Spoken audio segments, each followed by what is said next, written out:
ભાવનગર ખાતે રાજ્ય કક્ષાની ક્રાઇમ કોન્ફરન્સ ડીજીપી વિકાસ સહાયની અધ્યક્ષતાએ યોજાઈ। ભાવનગર ખાતે રાજ્ય કક્ષાની ક્રાઇમ કોન્ફરન્સનું આયોજન કરવામાં આવ્યું હતું। આ ક્રાઇમ કોન્ફરન્સમાં ડીજીપી વિકાસ સહાય ભાવનગર પહોંચતા તેમનું સ્વાગત કરવામાં આવ્યું હતું।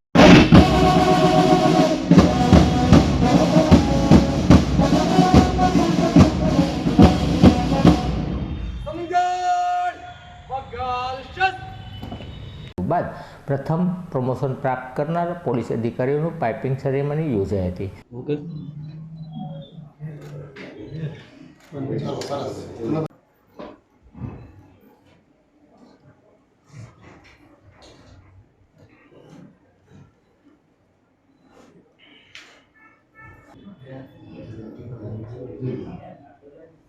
जाठा बोटक से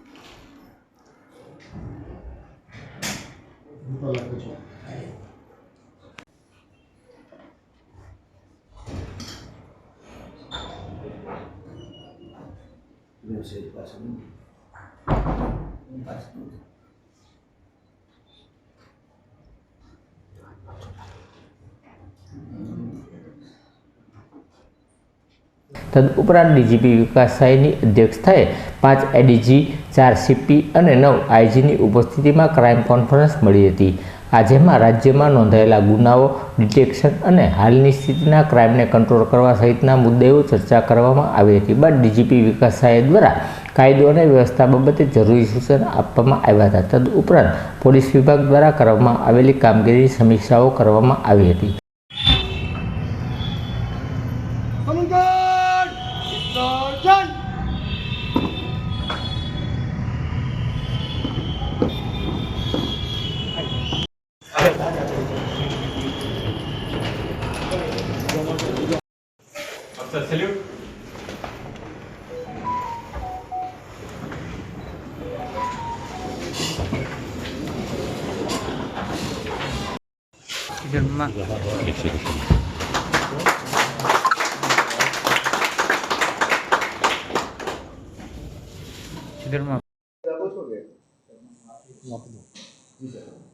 सर आज भावनगर खाते क्राइम कॉन्फरन्सનું આયોજન કરવામાં આવ્યું છે। શું છે સમગ્ર વિગત?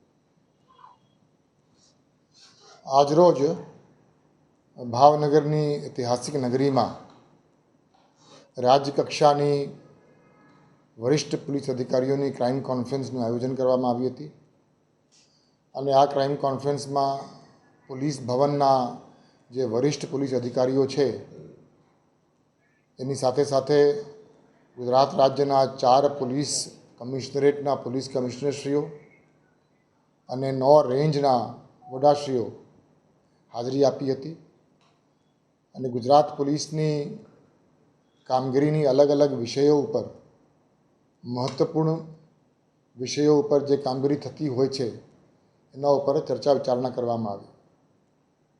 આ પ્રકારનું ક્રાઇમ કોન્ફરન્સનું આયોજન દર મહિને કરવામાં આવે છે અને એનાથી આગલા માસમાં અલગ અલગ એકમો દ્વારા જે કંઈ કામગીરી થઈ છે એ કામગીરીની સમીક્ષા કરવામાં આવે છે અને સમીક્ષા કર્યા પછી ભવિષ્યમાં શું રણનીતિ અપનાવવાની જરૂર છે, શું સ્ટ્રેટેજીસ નવી બનાવવાની જરૂર છે પ્રોફેશનલ પોલીસિંગ માટે, એ અંગે પણ ચર્ચા કરવામાં આવે છે અને આજે પણ ક્રાઇમ કોન્ફરન્સ દરમિયાન अलग अलग विषयों पर खूब ઊંડાણપૂર્વક ચર્ચા કરવામાં આવી હતી। बाद क्राइम कॉन्फरन्स पूर्ण थता पत्रकार परिषद योजाई हती, जेमां विकास सहाये संपूर्ण माहितीओ आपी हती। गुनाओ व्याजखोरो विरुद्ध दाखिल કરવામાં આવ્યું અને એમાં 82 થી પણ અધિક લોકોને એને અટક કરવામાં આવી। સાયબરની આપે વાત કરી, ગુજરાત પોલીસ દ્વારા સાયબરના ફ્રોડથી જે રકમ લોકો ગુમાવે છે એ રકમ લોકોને પાછા મળે, એમના અકાઉન્ટમાં પાછા જાય તે માટે પણ ગુજરાત પોલીસ તરફથી કાર્યવાહી કરવામાં આવી છે. ફક્ત જનવરી માસની વાત કરીએ તો આશરે 13 કરોડ રૂપિયા લોકોને પરત સોંપવામાં આવી છે ગુજરાત પોલીસ દ્વારા. અને એ જ રીતે છેલ્લા કેટલાક વર્ષોમાં જે લોકો મિલકત વિરુદ્ધના ગુનાઓ કરતા હોય એવા લોકોને ચિહ્નિત કરી એના ઉપર સર્વેલન્સ મૂકવા, એના ઉપર મેન્ટર મૂકવા માટેની કાર્યવાહી જે ચાલુ કરી છે. એવા 8,000થી પણ વધુ મિલકત વિરુદ્ધના જે ગુનાઓ કરતા હોય એવા લોકોને ચિહ્નિત કરવામાં આવ્યું અને એ લોકો ઉપર મેન્ટર મૂકવામાં આવ્યું, સર્વેલન્સ મૂકવામાં આવ્યું. અને એના કારણે છેલ્લા 1 વર્ષમાં ગુજરાત રાજ્યમાં મિલકત વિરુદ્ધના જે ગુનાઓ બને છે એ ગુનાઓમાં ખાસ એવો ઘટાડો આપણને જોવા મળી છે. ખાસ કરીને જે શરીર સંબંધી ગુનાઓ છે એમાં એક અભ્યાસ કરવામાં આવ્યો અને એ અભ્યાસમાં જાણવા મળ્યું કે ગુજરાત રાજ્યના 4 પોલીસ કમિશનરેટ છે, અમદાવાદ, વડોદરા, રાજકોટ અને સુરત.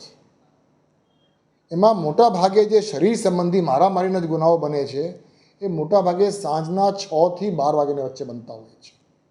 એટલે એ એનાલિસિસ ડેટા ડ્રિવન પોલીસિંગના સંદર્ભમાં કરવામાં આવ્યું અને એક ખાસ ઇવનિંગ પોલીસિંગની એક કોન્સેપ્ટ ચાલુ કરવામાં આવી.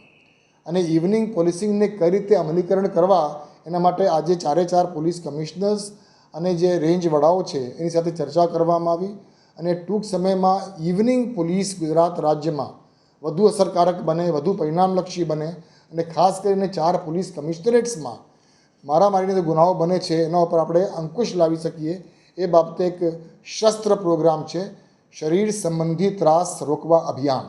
એ શસ્ત્ર અભિયાન અંતર્ગત એ કામગીરી ટૂંક સમયમાં પણ ચાલુ કરવામાં આવનાર છે.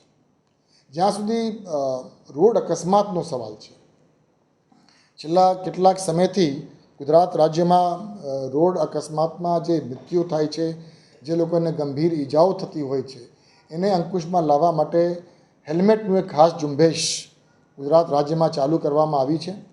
અને પ્રથમમાં જે ગુજરાત રાજ્ય સરકારના જે લોકો છે એના માટે હેલ્મેટ એ પોતે પહેરતા થાય અને અલગ લોકો રાજ્યના અલગ અલગ લોકો માટે, સમાજ માટે એ રોલ મોડલ તરીકે એમની એક ઓળખાણ થાય એના માટે એક ખાસ ઝુંબેશ શરૂ કરવામાં આવી હતી.